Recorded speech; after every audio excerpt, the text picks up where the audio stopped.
Thanks for joining us for the Hospitality Hangout, a hospitality-focused podcast where the founders at Branded Hospitality Ventures share their insights and bring technology and innovation leaders that are making things happen in the industry we love. My name is Michael Schatzberg, otherwise known as the Restaurant Guy, a.k.a. Shatsy. I'm coming to you live from Restaurant Franchising and Innovation Summit, RFIS, in beautiful, delicious Coral Gables, Florida. We are at the Lowe's Hotel. It's like a brand new hotel. It is absolutely gorgeous. And I am sitting here today with a very, very special episode live from the Franchise Innovation Summit with my very special guest and co-host today. Unfortunately, my partner and my brother from another mother, Jimmy, the finance guy, is unable to make this event. He is on the injured reserve list, and by order of his wife, Barbara, has been told he cannot travel for another 2 weeks. He is not drinking any alcohol. That's right. No Macallan for Jimmy. He is on injured reserve, and he is not here. But joining me today, ladies and gentlemen, we have a very special guest. Today, we are bringing a very special host, co-host before you. My partner, my friend, David Rev Ciencio. And let me tell you something. He is the head of revenue marketing at Branded. You probably all know him from social media because what's your social media Instagram? Is it just Rev? Rev Ciencio. It's my name. Rev Ciencio, real easy. He's got like 180,000 followers on Instagram. He's the guy with the big mouth wide open, always eating something. He also is a partner at Handcraft Burgers and Brew in New York City, which I have personally eaten many times. And let me tell you something, people, it is one delicious burger. He is the marketing guy. So you got the restaurant guy, the finance guy is home, and we got the marketing guy. Rev, thank you. Chatsy, I'm excited. Chime in. I'm super excited to be here. Thank you for having me today. This is the, I think, third time I've done this, and still there's no catering. And still not, look at the room we're in. Rev, we're like, we got a room here. I mean, look at this. I mean, we're lucky to be here. Listen, normally we have just one guest on the podcast, but today we have got a great lineup of industry experts ready to share their RFIS experience to all the listeners who couldn't make it to this show in Coral Gables, Florida in person. Right now, let's take it away. Right now, our first guest, we are very privileged and honored to have Betsy Ham, the CEO of Duck Donuts, with over 130 stores nationwide, the most delicious donut on the planet. Betsy, tell us about Duck Donuts, tell us about yourself, and let's jump into the hospitality hangout. Thank you. Thank you so much for having me. Tell me a little bit about the donuts and yourself. Sure. So Duck Donuts is a made-to-order donut concept. So what makes us different is when you walk into a Duck Donuts, there aren't any donuts already sitting there made. So you walk up to the cash register and you get to customize your vanilla cake donut. And then you get to watch the entire experience right in front of you. So you could choose our famous maple bacon donut or chocolate icing with rainbow sprinkles. And then when your donuts are topped, just like you order them, we hand you a box of warm donuts. And I should also remember that we have coffee, espressos, ice cream sandwiches, donut sundaes, and also donut breakfast sandwiches. And I know one guy who's going to be lining up over there, and that's Rev. I was giving Rev the inside tip. Rev he's a Jersey guy, and he will be rocking it out with some of those. So we are here at the Restaurant Franchise Innovation Summit, Day 2. Betsy, what's the buzz around the show? What do you hear? The buzz is just so positive, and I love coming to shows like this because the energy is just so high. I think everyone enjoys spending time together, and what's better than talking about franchising and innovation? So it's been a really good start to the day so far. I love it. I love it. Now, listen, you're a panelist tomorrow during the general session. That is a big deal. I think franchising think tank, talking about the latest issues of the day and what it takes to succeed in franchising. And let me tell you, everyone seems to think franchising, it's super easy. Oh, you have one restaurant, franchise, and you'll have 1,000 in a couple of weeks. It's like the Play-Doh fun factor. It's right? It's just franchise, boom, and you're going to have so many stores, Can you share maybe one or two takeaways from your perspective for our listeners who couldn't make it on just franchising in general? Of course. Life as a franchisor is very difficult, and life as a franchisee is very difficult. And I think everything has been so tested the last few years and continues. We think every month, maybe it'll be calmer. But, the biggest challenges still continue to be supply chain, labor, construction. That was one of our biggest challenges. You couldn't get the stuff. Getting shops open. You couldn't get the stuff to make the store, to build the store. You could make the donuts, but you didn't have a store to make the donuts in. Exactly. Yep. It's that whole thing. It started with the baby formula shortage, and it went from the baby formula shortage, and you just couldn't build restaurants anymore. As an operator, what have you learned so far at the show? It was great. I just sat through a really awesome session right before this, and it reinforced the really important basics of franchising. And it was about consistency and engagement with your guests and how you're communicating with them. I wrote down a lot of good questions, and Rev was actually part of that session. But just a reminder of not getting away from the basics of making sure your guests are being taken care of and that you're having those relationships with them one-on-one. That's awesome. How do you empower at the location level? Like, how do you make sure that all that happens in the store? Yeah, so that's the fun part too, of course. So, what we continue to reiterate to our guests or to our franchisees is that we want to be known for having a superior product with an exceptional customer experience. So, the donuts for the most part are pretty consistent. Every now and again, of course, we'll see some photos on Instagram, but the challenge really is around that exceptional customer experience. So from a training standpoint, making sure that we're giving all the tools and resources to our franchisees as well as our team members. And we had our conference a few months ago, and we talked about the circle of success, which of course is a donut. But it starts with a successful. I love the circle of success, huh? Of course, it's a circle. Could be a bagel or a donut, I guess. Yeah. See, there's some good branding experts in this. Absolutely, you went right to the donut. But it goes to the franchisor being strong and successful, who can then support the franchisee, and the franchisee has to support their frontline team, and then that team has to take care of the guests. And of course, if the guest is happy, they're going to continue to come back. So that's our donut circle of success. That's awesome. What is your go-to donut? So mine is pretty simple. It's a cinnamon sugar with vanilla drizzle. Ooh, that does sound good. What would you prescribe for Shatsy here? What donut would he? So I think you need to go. Is it by horoscope? Is it by your birth sign? How do you? Yeah, we can do that. But maple bacon is our most popular donut. So I wonder why. I mean, bacon and maple. I mean, that sounds to me like everyone likes maple syrup and bacon. Right. And I feel like you would like the donut breakfast sandwich. I'm just kind of getting like the donut breakfast sandwich. I want to know more about this donut breakfast sandwich. How does that work? So they take a donut, cut it in half. And then you can do sausage, egg, and cheese, bacon, egg, and cheese. Of course, we heat it up, and then they drizzle maple bacon or maple icing on top with a little bacon. So it's amazing. Does the donut get grilled or anything, or just sliced in half? Very chef. Yeah. Okay. All right. Rev, you're a little light. Talk closer to the mic. You're a little light over there. I'm gonna have to get on a plane right now and go eat maple breakfast. It's like kind of down the street. We can take a road trip this afternoon. Oh, there's one here? Yeah, there's one. Okay. All right. Well, I know what we're doing. Yeah. No. So I'm a big supporter of fun LTOs. I know that nobody likes LTOs more than Rev. Duck's LTO program, that's limited time offer for all of you novices out there.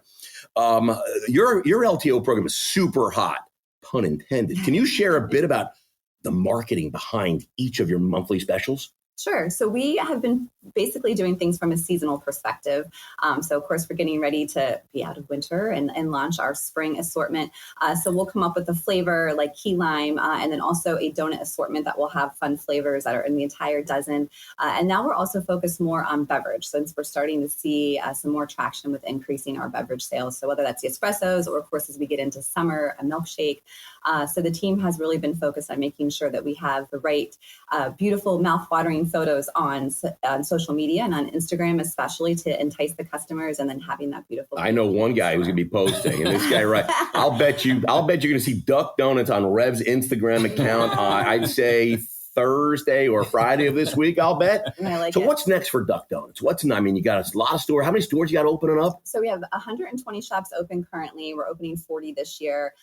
We have some international shops opening. So we opened in Egypt a few weeks ago. Really? Egypt? Yeah. Is that the first international store? That's our second. So we're also open in Saudi Arabia and Canada. We're open. I got to tell you, I would never have guessed the first international donut would be in Egypt. Yeah. We have a lot coming in the Middle East, so it's only going to grow. They're loving donuts over there, huh? Donuts. Yes. I love that America can bring some of our most healthy, delicious treats overseas, to keep everyone's waistline.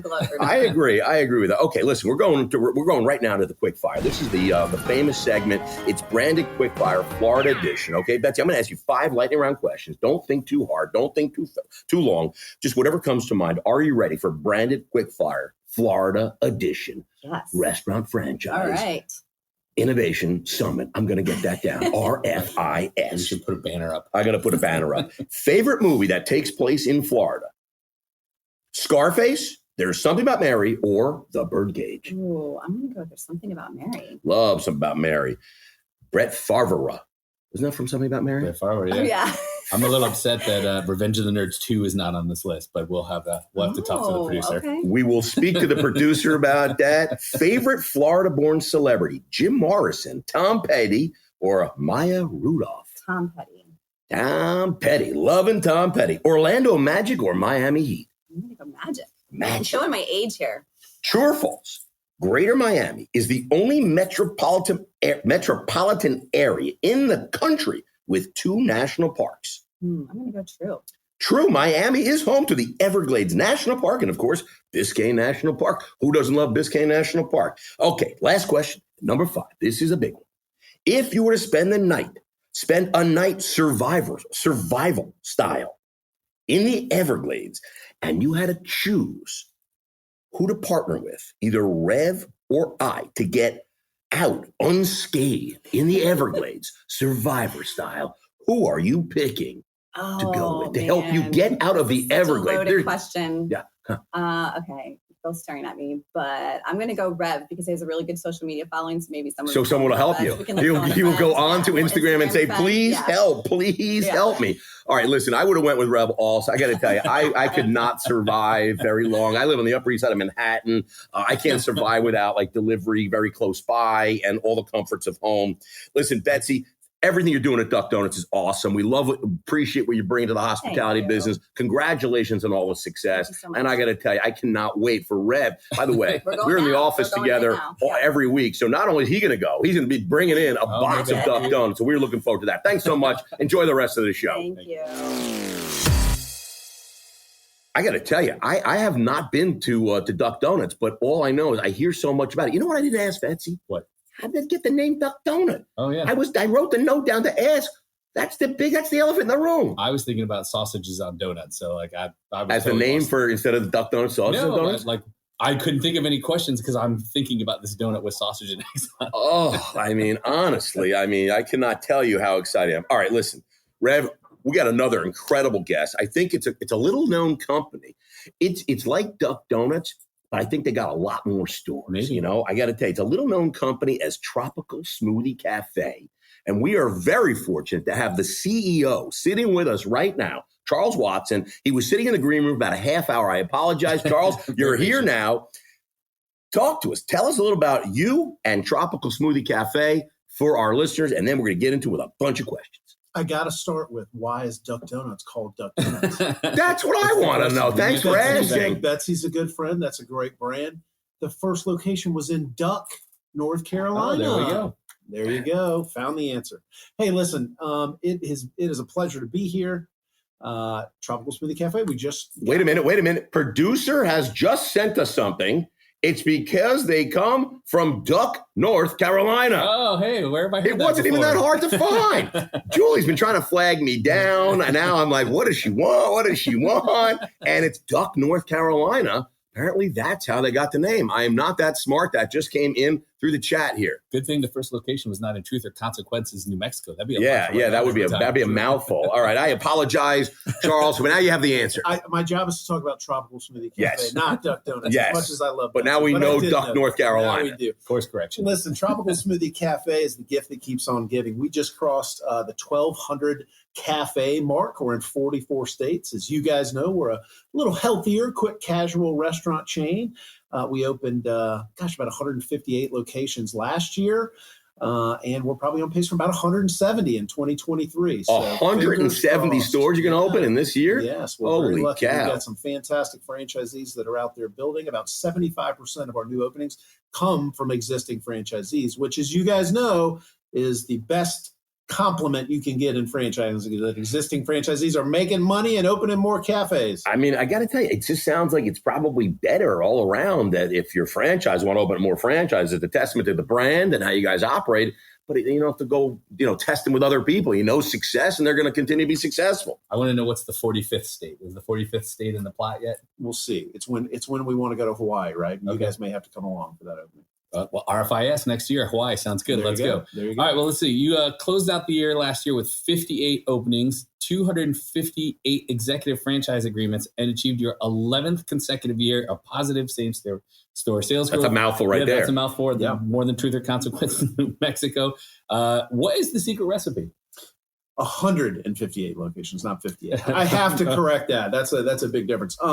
What is the special sauce? Of course, it's our franchisees. We have some dedicated and passionate franchisees, and combine that with a brand that is simple, that provides a healthier option for everybody that's on the go. We focus a lot on convenience and speed at Tropical Smoothie Cafe. So each one of our Tropical Smoothie franchisees ultimately is serving their 3 to 5 mile radius around their cafe, and they do a darn good job of it. And so they're able to connect with the people in the community, to give back. And we see a lot of moms with 2 kids and strollers coming in. So I feel really good for Tropical Smoothie for the next 20 years. Well, I'm glad they're bringing the strollers in, because I remember going with my nieces. This is before I had kids. And I went to get, I think it was a frozen yogurt at the time. And I left them in the car. And they told me that they were allowed to do that. They said, and they were like 3, by the way. Okay. So I think it's good. So all you moms bringing those strollers in, that's probably a better thing than leaving your kid in the car when you go to get your Tropical Smoothie. Yeah, and kids like juice. Charles, when it comes to implementing new tech at Tropical Smoothie, which I got the side of the 50 line. Sorry, which side of the 50-yard line are you on? Are you build it or you buy it? We are 100% buy it. We have spent a lot of time. 2022, we finished the rollout of a back office system, Synergy Suite, who was here at the conference. Nice. And we also rolled out in a record 18 months, a completely new point of sale system. We're using the Par Brink system. We got that done in 18 months. You guys know, back in the old days, any kind of scale with POS, it takes a long time. Oh, no, 18 years would be the old days. Proud of our tech team and proud of that sponsor. So we did a lot of rollout last year. It's about implementation and dotting the I's and crossing the T's this year and getting everything we can out of the technology we have. Because on top of that, you've got obviously our own app, which just won the best app in the restaurant space last month. Congrats, believe it or awesome. not. They're sick of giving it to Domino's and Starbucks. So I was going to say, it's like, that's fantastic. We're pretty good too. So we're excited about that. And at the end of the day, technology, but really convenience is the focus of everything in technology. And you hear it a lot here at this conference. So we're doing our best to implement as much as we can well. You can throw a lot of stuff at the wall, but you got to be able to execute it and get all the juice out of that squeeze of the technology you put in. That was good. What else can we expect in 2023 from the brand? We're really focused on day parts. We think we really can jump up the breakfast day part. We did an LTO in the first part of the year and saw about 1%. What was the LTO? It was a donut with sausage. A donut with Tropical Smoothie? I let Betsy handle that at Duck Donuts, but we did a California flatbread. So think avocado, cheese, eggs, etc. So we really like that product. It jumped sales and it got more people in from the 7 to 9 a.m. hour. That's great. We're working this summer on, do you guys remember Spring Break back in like 1994? Think of MTV Spring Break. Yes, of course. Guys, coming to you soon is Strawberry Break from Tropical Smoothie Cafe. So we have got some cool, neat throwback 90s Spring Break, Strawberry Break ads that are going to be coming out. So we're super excited about that. Both the food and the smoothies concentrating on a particular fruit, strawberries, obviously. And then later on in 2024, you're going to see us attack the dinner day part. We got a great lunch. We're focused on those 2 days. Hey, listen, man, you're paying rent 24/7, man. Right. So you're 365. So you might as well find opportunities to sell. Listen, I've seen you at a lot of these conferences and trade shows. You're no stranger around these halls. What keeps you coming back to this one year after year? To be completely honest with you, it's staying on top of what new companies and new tech is out there, especially at this conference. I mean, listen, this conference is half vendors and half franchisors. Almost, right? Exactly. So that can be tough, right? You get pitched a lot. But I stay here to try to... Do you turn your badge around to no one knows who you are? They don't like it when you do that, Chatsy. they frown upon that. If I was from Manhattan, I'd have no problem with that. But being a Southern gentleman, I frown upon that. Yep. But staying on top of the tech, continuing to develop those relationships, especially with these tech vendors. Because guess what? Everything doesn't work perfectly right out of the box. And so you got to really have great relationships. You got to really prove out the model of this technology and understand what's going on. And then quite honestly, giving back. Guess who used to come to all these shows 10 years ago and learned a whole heck of a lot? Me, right? So now that you've attained something, you need to come back and pay it forward. And I think our industry does a fantastic job of doing that. And you guys are a great example of that as well. Thank you. So tomorrow, you're gonna be with Betsy on that general session franchising think tank, correct? Smoothies versus donuts. Baby. Smoothies versus donuts. Can you share? I mean, there's a lot of people here, but a lot of people who couldn't make it. There's a lot of events, a lot of conferences, and people are busy running their stores. For the people who aren't here, what kind of things are you going to be talking about on that franchising think tank? I am usually asked about development. We do a pretty high level scaled development, so I'm sure that'll be a topic. Supply chain, of course, will be one. Inflation, pricing, how much is too much? When do we price ourselves out of the market? The gap between grocery and restaurant. We're about at par again, right? We had that gap there for about 18 months, and we're back to par. So we're really going to see how we can sustain these businesses, and it's the strength of the consumer for all of us, right? Are they going to be there for us? That's probably going to be a big topic of discussion. All right, I got a topic for you. Something I've been thinking about a lot. You see it in the hotel business. You see it in the airline business. You see it in the car rental business. You see it in the rideshare business. I think you know where I'm going. I'm going to dynamic pricing. It's coming down the pipeline. Everyone's talking about it in restaurants. Some people are attacking it from different angles. Some people are saying, I'm going to do it on just online ordering, which I think you've seen a little bit. I mean, I've been doing online ordering in our restaurants, Seamless Web, over 20 years. And I remember initially it was your price had to match your menu.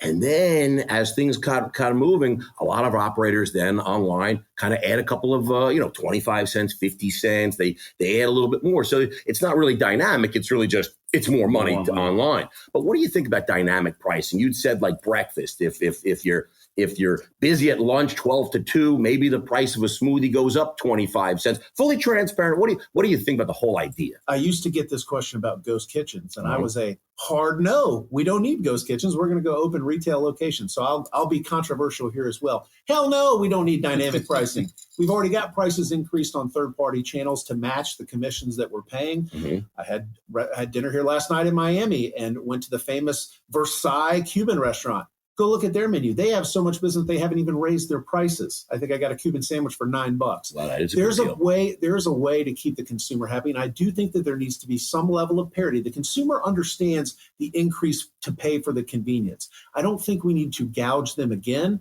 because we've gone through some inflation. All the tide lifts and drops all boats, right? We don't need an overreaction here. That, and I'm waiting for somebody to come up with a perfect solution to that you can buy and plug in that works really well, but I'm not going to be on the bleeding edge of that fight. Got it. So you're gonna wait and see, and maybe they'll drag you pulling, kicking and screaming, but we'll have to wait and see. All right, listen, we're going to jump into the Branded Quickfire Florida edition. 5 lightning round questions. Don't think too hard. Whatever comes to your mind. Are you ready? Charles Watson, ready. Let's go. CEO, Tropical Smoothie, over 1,500 stores or 1,300 stores, opening 170 or 80 or 200. It's unbelievable. Okay, here we go. Favorite movie that takes place in Florida? Scarface, There's Something About Mary, or The Birdcage. Say hello to my little friend. Yeah, I was going to say, come baby. on, Scarface. I agree. Favorite Florida-born celebrity? Jim Morrison, Tom Petty, or Maya Rudolph? I'm a Jim Morrison guy. Yeah, who is that? Come on, the Doors, baby, right? Orlando Magic or Miami Heat? I'm going to go Dwayne Wade and the Heat, old school. All right, we got another. We'll get the Heat. True or false? The Everglades National Park is the only place in the world where alligators and crocodiles coexist in the same ecosystem. Definitely wouldn't have known this, but was in the green room for 30 minutes. So I'll say yes, there are two. Oh, okay. So that is true. I had no idea either. I just thought I thought like crocodiles lived in the desert or something, like alligators live in the water. Pets. Yeah, is that what it is? Is that what it is? Yes. Is that why they have those giant snakes? And I was going to say those giant, 12 or 15-foot anacondas or whatever they are. All right. Yeah, if you were to spend a night survival style in the Everglades and you had to choose one partner, either Rev or I, to get you out unscathed, who are you choosing? Chatsy, I'm choosing you all day. Oh, man. You are the mouth of franchising. I love it. You wouldn't shut up for 24 hours. No animals would come near us. I got to tell you, I'm loving that. Thank you. Charles, I appreciate that. I appreciate you. I know you got a lot of work to do here and a lot of stops to make. Thanks for stopping by the Hospitality Hangout. Really appreciate what you're doing. Congratulations on all the success of Tropical Smoothie. And listen, everybody out there, if you haven't been to Tropical Smoothie, get out there. Go check out the new app. Can I just find it in the App Store? Absolutely. Find it in the App Store, download it, put your payment information in there, and start using it. And you have loyalty and points and We stuff? do, absolutely. Loyalty, points. You're going to get free smoothies, free everything. I don't know. Check it out, everybody. Thank you. Do you deliver to the Everglades? We might have to. And they're doing drone drops at Everglades. Thanks so much, Charles. Thanks, guys. Appreciate it. Thanks for all you do for the industry. I got to tell you, Rev, Tropical Smoothie, I mean, they're open a gangbusters. They're all over the place. I don't know if I can support them. They chose you in the Everglades battle. I tell people all the time, if there's ever a zombie apocalypse, find me because we'll still eat good. Let me tell you something. I love Charles. He seems like an incredibly intelligent individual. He's been the CEO for quite some time. They're killing it. I'm going to have to say I don't agree with his decision on this one here. I have to question his intelligence on picking me. I want the guy that will talk all the time and keep me. I think he might actually need Jimmy. Yeah, I exactly. It was a terrible.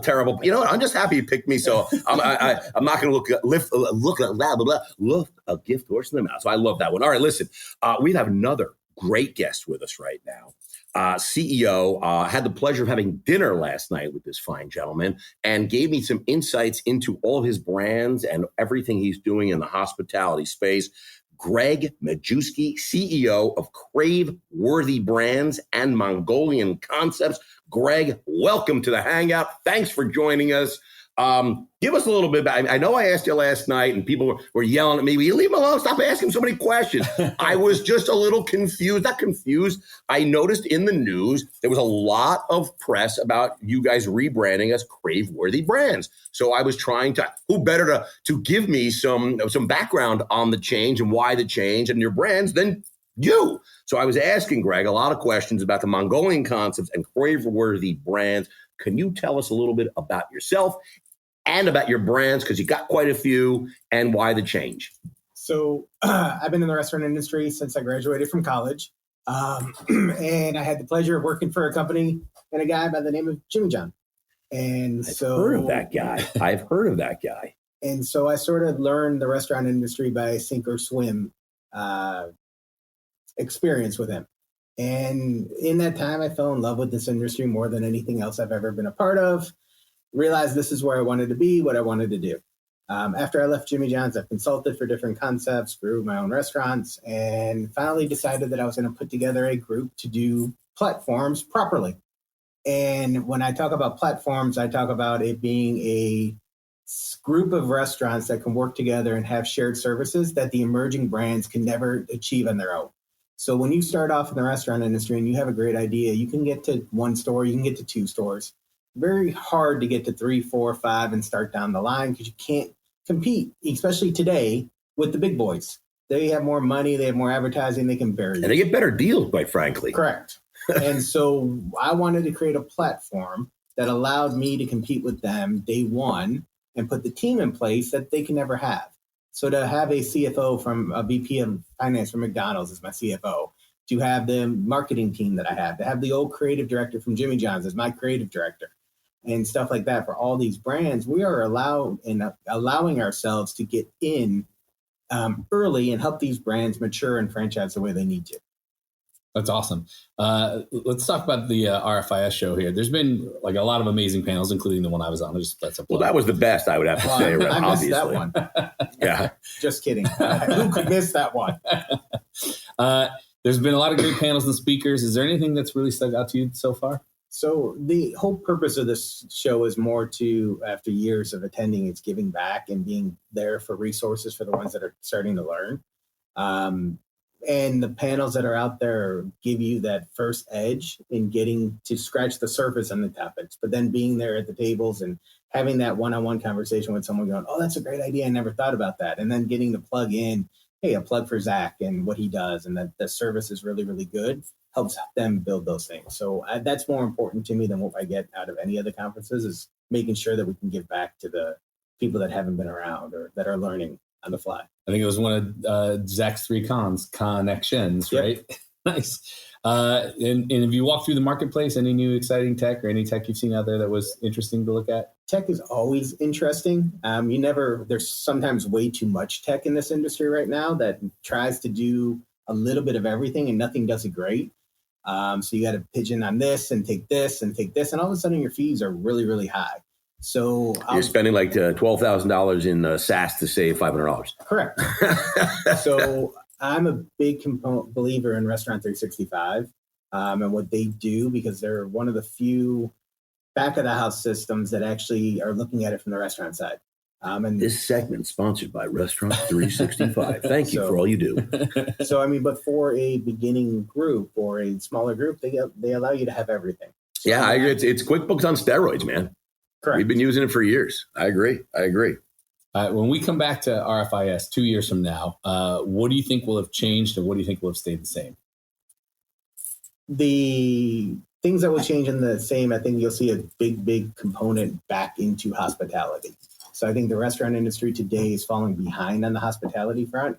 I think everybody's trying to find the easier way to get things done and to do and have robots and QR codes and everything else. And I think within the next 2 to 3 years, you'll see the hospitality factor, why people choose to go out to restaurants, coming back, and the restaurant people realizing that they took away too much and that they're losing what makes us unique, which is that experience when you dine. I love it. See, back in January, you led the formation of Crave Worthy. That's what we want to talk about right now. I want to talk about hot chicken. We want to two of the Crave Worthy concepts, Budlong and Wing It On, are brands you acquired. And then 2 brands in the portfolio, Lucky Cat and Crafted, are ones you created and launched. Can you talk a little bit about what separates Crave Worthy from other restaurant groups? So the biggest thing that separates us is the fact that we want the founders and the people that we're partnering with and the brands that we have to be a part of it. We don't want them to disappear. We don't want that culture to disappear. I've learned from my experience that founders have this passion for what they do, and that if you remove them too early or too soon, that they can't do that. So the way we're unique and the way my group is unique is that I want the founders to be a part of the growth. I want them to have the runway and the success that we're able to provide them. That's the biggest point that we're different, is that normally you get thrown out and you get your check and you made $5 million or whatever, and everyone thinks it's great. Here, I want them to grow and achieve their dream and sort of help guide them to it. I mean, to take a company from 30 restaurants to 300 and 700 sold is a tough job. I take it from 1 to 2 is a tough job. So having these guys and have somebody and a team that's helped them do it, and then let them go and let them learn. I love it. So you're also the CEO of Mongolian Concepts. What are the synergies now between Crave Worthy and Mongolian? And will you eventually will everything just be part of Crave Worthy brands, all the restaurants, or there'll be no more Mongolian Concepts, or no, that's not going to happen? Everyone loves that name. I like saying it. So Crave Worthy is a completely different entity that I started that the Mongolian group has nothing to do with. The only common between them right now is my ownership between the two. Right. There, obviously, we have synergies between purchasing and marketing and everything else, because why not? Right. Long term, will there be an acquisition of Mongolian into Crave Worthy? I would say that's very, very highly will happen in the next couple months. Got it. Well, so how many brands do you have? So it's the Mongolian Concepts has 3 brands. 3. And then how many units altogether? Just over 80. Just over 80. And then you have the 4 brands in Crave Worthy with about 100 stores, which has about 40. So all in, we're about 120 restaurants. My math is really terrific. with another 50 sold at this point. I got it. Okay. So independent operators listening, independent operators that might be here that they're here to learn and listen and consider entering the franchise space. Everyone seems to think, I've got 3 stores. I'm going to start franchising and I'm going to make a fortune. It's going to be great. I'm going to make a fortune. What advice do you have to operators that are independent right now that say they want to go into franchising? What advice do you have for these guys? Whoever you get to help you develop the franchising model, get somebody who's actually done it before and is not just someone who acquires the brands and let them sit. There's a lot of people out there in this industry right now that are acquiring. And if you hit and you go do your work, they'll make a big payday on it. And they don't put a lot of time and effort into them. So be very, very careful who you partner with. Right. And find a real good franchise attorney. Real good franchise attorney. It sounds like another summit or make sure trade show we know. Make sure whoever you partner with knows what they're doing and is legitimate and has been doing it and check references, that kind of thing.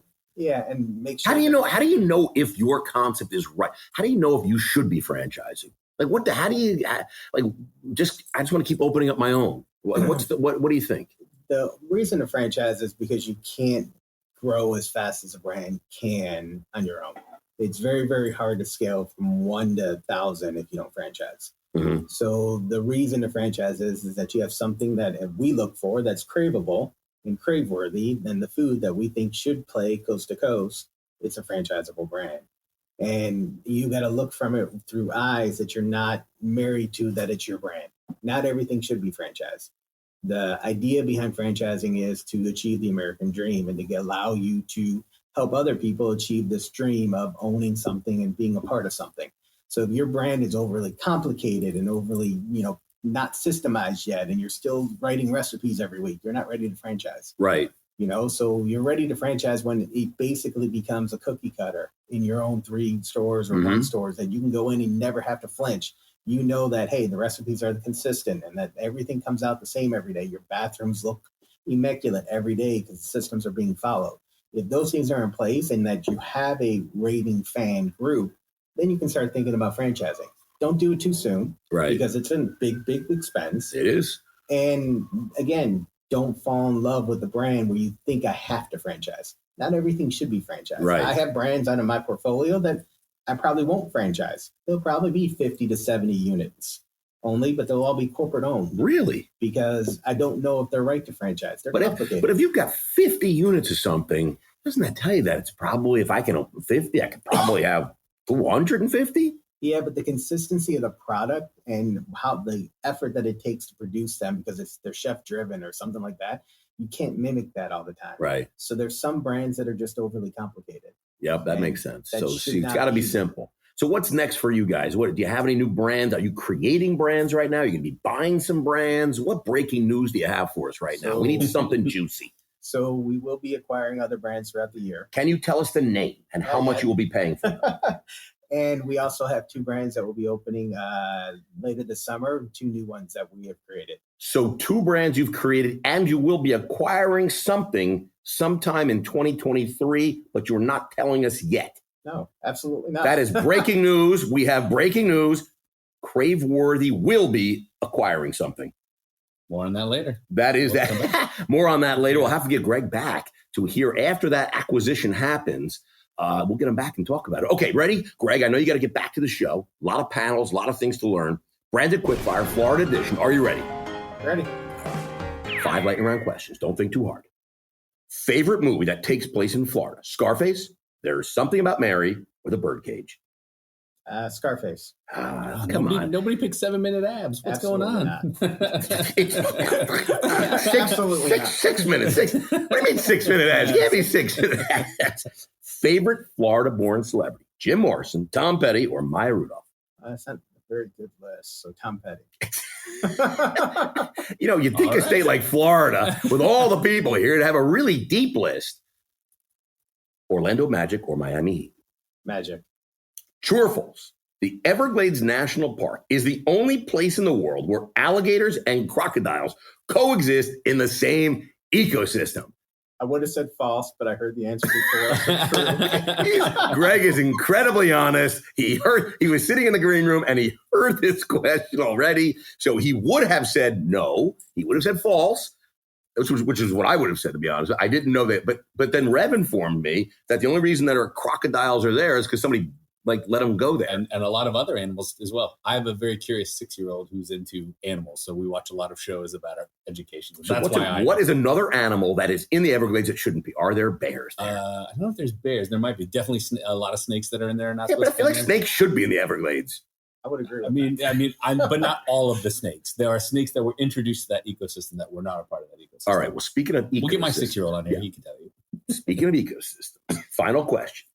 If you were to spend a night survival style in the Everglades with snakes, bears, alligators, crocodiles, birds of all sizes and sounds and God knows what else, and you had to pick one partner, the Rev or I, to help you get out of the Everglades unscathed, who would you be choosing? Don't think we have very good odds either way, but I'll go with Brad. I would agree with you. I'm glad you chose Rev. That's definitely better odds, but I'm not sure that Rev is going to be getting out of that Everglades so I unscathed. do know the difference between an alligator and crocodile, so I at least have that advantage. What do you say? Are you fast enough to get away from either? Maybe not. I heard you're not supposed to run. I am definitely a Is it a bear? Is it a bear? No, you are. I've actually escaped being chased by a crocodile. Get out of here. Oh, now you're talking craziness right now. Anyway, Greg, I got to tell you, it was fantastic having dinner with you last night. It's a pleasure meeting you. Congratulations on all the success. Look forward to breaking news in a couple months with the new acquisition of an yet to be determined. I think he knows the brand, Rev, and he's just not telling us. So we're going to try and get it out of him. I'm going to try and trick it out of him. But thanks so much, Greg, for stopping by the Hospitality Hangar. Appreciate everything you do for the hospitality business, man. Congrats on all the success. Thanks, Greg. Thank you, Greg. Pleasure. Rev, I got to tell you, another great guest. That was awesome. I mean, Greg is making things happen. I'm loving this hot chicken brand he's got. What is it? What's the Budlong. The Budlong. You had the Budlong? I ordered it to my room last year when I was at the QSR Summit. Really? Yes. It's nothing near us in New York, though. No, it's funny. My meal came without a fork, and I made a very funny TikTok about I had to eat with my hands at a bottle cap, but the chicken was great. Good food. Hot chicken is, I mean, no pun intended. It's really hot right now, but how many more hot chicken places can you open? It doesn't seem. I mean, to be I had dinner last night with Mr. Bill Phelps from Dave's Hot Chicken, and he got like 130 stores. And I don't know how many in the pipeline. And then you got our friends at Big Chicken. Yeah.